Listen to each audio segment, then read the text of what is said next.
Kamakailan, naging usap-usapan ng bonding moments ni Piolo Pascual at Catherine Bernardo sa backstage ng Smart Araneta Coliseum habang ginagawa ang taping para sa Christmas special ng ABS-CBN. Ang kanilang pagiging malapit ay kitang-kita at hindi nakaligtas sa mga mata ng mga nanonood ang pagiging touchy-feely ni Piolo kay Catherine. Ang mga eksena nilang ito, kung saan magkasama silang masaya at tila magaan ang samahan, ay agad na pinag-usapan ng mga netizens. May mga nagsabi na maaaring may namumuong tambalan sa pagitan nila base sa kanilang mga galak at sweet na interaction sa set. Dahil sa kanilang malapit na pag-uusap at mga gestures, marami ang nag-imagine na maaaring may romantic connection ng dalawa, kaya't naging trending na topic ang kanilang bawat kilos.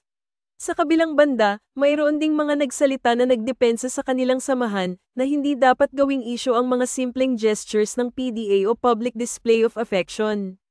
Ayon sa mga ito, natural lamang na magpakita ng pagkakaibigan at kasamahan ang mga tao sa trabaho, at walang mali siya ang anumang ginawa nilang physical gestures. Ipinunto pa ng ilang netizens na hindi na dapat gawing sensationalized ang bawat galak o sweet moments nila dahil magka-business partners lamang ang dalawa. Si Piolo Pascual, kilala hindi lang sa kanyang pagganap sa pelikula at telebisyon kundi pati na rin sa mga malalaking negosyo, ay isa sa mga kasosyo ni Catherine sa isang resort business sa Palawan. Ang kanilang partnership sa negosyo ang dahilan kung bakit mas naging malapit ang dalawa, at ayon sa ilan, ang mga actions nila ay hindi dapat gawing mali siya. Ayon sa mga taga-suporta ni Piolo at Catherine, ang pagiging touchy ni Piolo kay Catherine ay isang pagpapakita ng mabuting samahan bilang business partners at walang kailangang gawin itong issue sa publiko.